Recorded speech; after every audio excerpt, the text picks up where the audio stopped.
राम राम राम नमस्कार। Education system Bihar में आपका स्वागत है। आज के इस वीडियो में बात करने वाले हैं बिहार एसटीईटी के बारे में, छठे चरण एवं सातवें चरण बिहार शिक्षक बहाली के बारे में, बिहार टीईटी के बारे में। बिहार एसटीईटी शिक्षक अभ्यर्थियों के लिए अच्छी खबर निकलकर सामने आ रही है।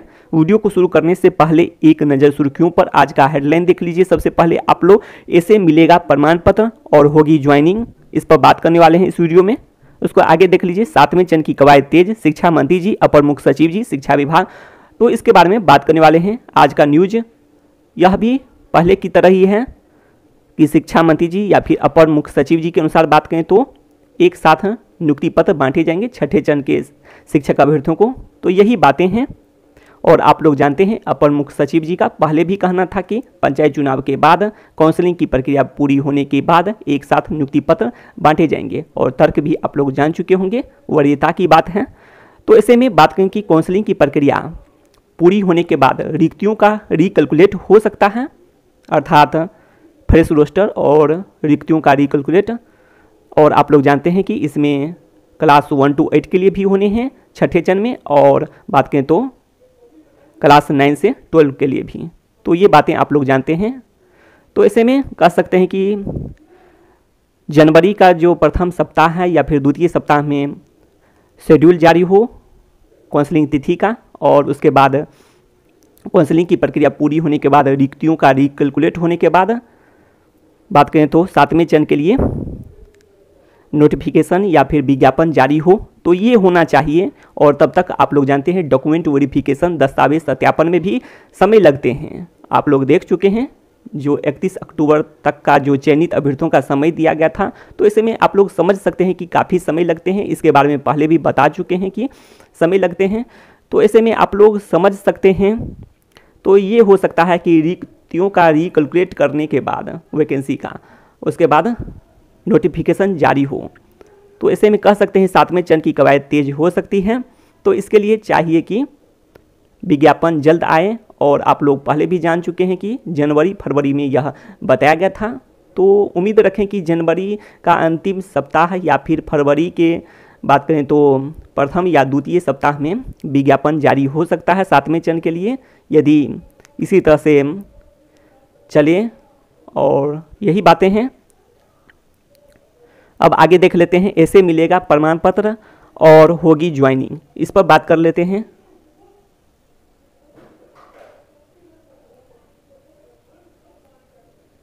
तो इससे पहले भी वीडियो में बता चुके हैं कि मेरिट कॉलम हटाने में हिचकिचाहट, तो ये बातें निकल कर सामने आ सकती हैं। आप लोग जान चुके होंगे, क्योंकि आप लोग देख सकते हैं यहाँ पर रिजल्ट सीट में संशोधन उचित नहीं। आप लोग देखे भी हैं कि 12 मार्च को क्वालिफाइड के रूप में रिजल्ट दिया गया था। उसके बाद जो 21 जून का जो बहुत बड़ा बदलाव किया गया था, अभ्यर्थियों की भावनाओं को ठेस पहुँचाने वाली बात थी और अंधकार में रखने वाली बात भी कही जा सकती है।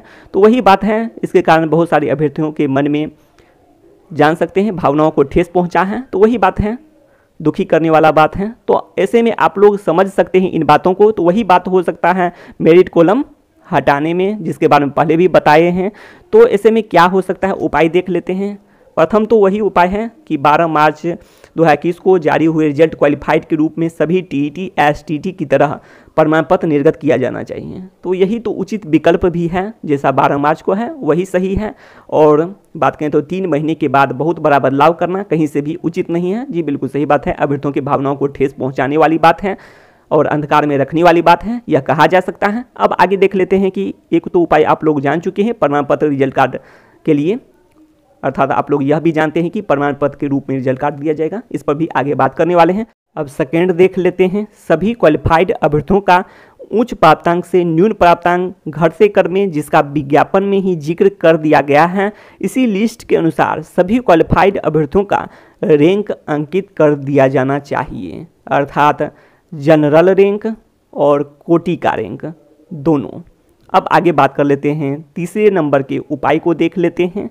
पसंद के अनुसार जो भी क्वालिफाइड अभ्यर्थी हैं जिसमें नोट इन मेरिट लिस्ट कर दिया गया है, पसंद नहीं, तो नोट इन मेरिट लिस्ट हटा दिया जाना चाहिए। क्योंकि आप लोग जानते हैं कि 12 मार्च को क्वालिफाइड के रूप में रिजल्ट दिया गया था सभी टीईटी एसटीईटी के अनुसार। उसके बाद रिजल्ट सीट में जो बदलाव कर दिया गया, बहुत बड़ा बदलाव, तो इसके बारे में हम बता चुके हैं, तो यह उचित नहीं है। तो इसीलिए पसंद के अनुसार नॉट इन मेरिट लिस्ट को हटा दिया जाना चाहिए। तो ये हो सकता है जिससे अभ्यर्थियों की भावनाओं को ठेस नहीं पहुंचे। अब आगे बात कर लेते हैं कि जिसमें मेरिट लिस्ट उन सभी अभ्यर्थियों को पसंद है, तो जी बिल्कुल सही बात है, जिसमें मेरिट लिस्ट है तो पसंद है, तो ऐसे में इसे बरकरार रख सकता है, तो ये हो सकता है। तो ये बातें निकलकर सामने आ रही है। तो आगे देख लीजिए, जिसको पसंद नहीं हटा दिया जाना चाहिए, तो वही बात है नोट इन मेरिट लिस्ट। उसके बाद आगे देख लेते हैं, जिसको पसंद है उसे बरकरार रखना चाहिए। तो ये बातें हो सकती हैं जिससे किसी भी अभ्यर्थियों के भावनाओं को ठेस नहीं पहुंचे। और आप लोग जानते ही, पहले ही बता दिया गया है, इसमें भी मेरिट लिस्ट है उसका महत्व सांकेतिक रहेगा और टॉपर है अंदाजा रहेगा टॉपर है। तो ये बातें तो पहले से ही ज्ञात है सभी अभ्यर्थियों को। अब आगे बात कर लेते हैं, इन दो बातों का रखें ध्यान। तो आप लोग देख लीजिए, परीक्षा में शामिल होने वाले सभी एसटीटी अभ्यर्थियों को प्रमाण पत्र के रूप में रिजल्ट कार्ड दिया जाएगा। उसको आगे देख लीजिए आप लोग, यह परीक्षा पात्रता परीक्षा है, तो इस पर आगे बात करेंगे। अब आगे देख लेते हैं, सभी क्वालिफाइड अभ्यर्थी 7वें चरण एवं आगे के चरण, तो वही बात है, तो सम्मिलित होने का अवसर मिलेगा, मौका मिलेगा। तो ये सभी बातें हैं सभी को, जितने क्वालिफाइड हुए हैं, चाहे मेरिट लिस्ट में हो या फिर नोट इन मेरिट लिस्ट में हो। अब आगे बात कर लेते हैं, कुछ खबरें जो मिली थी उस अनुसार से भी बात करेंगे। पात्रता परीक्षा, तो इस पर भी बात करेंगे। तो अगले वीडियो में बात करेंगे, इससे पहले देख लेते हैं ये बातें। बिहार एसटीटी के सभी विषय के सभी क्वालिफाइड अभ्यर्थियों की नौकरी पक्की होनी चाहिए। तो वही बातें हों, 8,386 पंचायत के विद्यार्थी अपने ही पंचायत के उच्च माध्यमिक विद्यालय में इंटर तक की पढ़ाई कर सके, इसलिए उच्च माध्यमिक विद्यालय में सभी विषय के शिक्षक हों। तो ये भी बातें निकल कर सामने आ रही हैं। उसको आगे देख लीजिए, विद्यालय की संख्या को देखते हुए 7वें चरण में कंप्यूटर शिक्षक के 8,000 से अधिक पदों पर बहाली हो और भी पद सृजित एवं स्वीकृत होनी चाहिए। एक ही कंप्यूटर शिक्षक से क्लास 9 से 12 तक की पढ़ाई की बात करें, अर्थात एक ही शिक्षक यदि क्लास 9 से 12 तक की पढ़ाई कराए, आप लोग जानते हैं कि विषय चुनने की आज़ादी है क्लास 9 से ही, तो ये बातें निकल कर सामने आई, तो भी 8,000 से अधिक पदों पर बहाली हो सकती है विद्यालय की संख्या को देखते हुए। तो यही कहना है इसका मतलब। उसको आगे देख लेते हैं, सोशल साइंस विषय में 4 विषयों को पढ़ाने के लिए 2 शिक्षक, तो ये बातें हैं क्लास 9 से 12 तक के लिए। उसके बाद आगे बात कर लेते हैं, 8,000 प्लस कंप्यूटर शिक्षक के अलावे कंप्यूटर सहायक के भी पद का सृजन होना चाहिए। इस तरह से यदि सोशल साइंस और कंप्यूटर साइंस में पदों को सृजित एवं स्वीकृत किए जाते हैं और भी पद सृजित एवं स्वीकृत होते हैं सोशल साइंस विषय में या फिर कंप्यूटर साइंस विषय में, तो सभी क्वालिफाइड अभ्यर्थियों की नौकरी पक्की हो सकती है। तो ऐसे में आप लोग प्रयास कर सकते हैं। शिक्षा से संबंधित तमाम जानकारी के लिए सब्सक्राइब करें एजुकेशन सिस्टम बिहार को।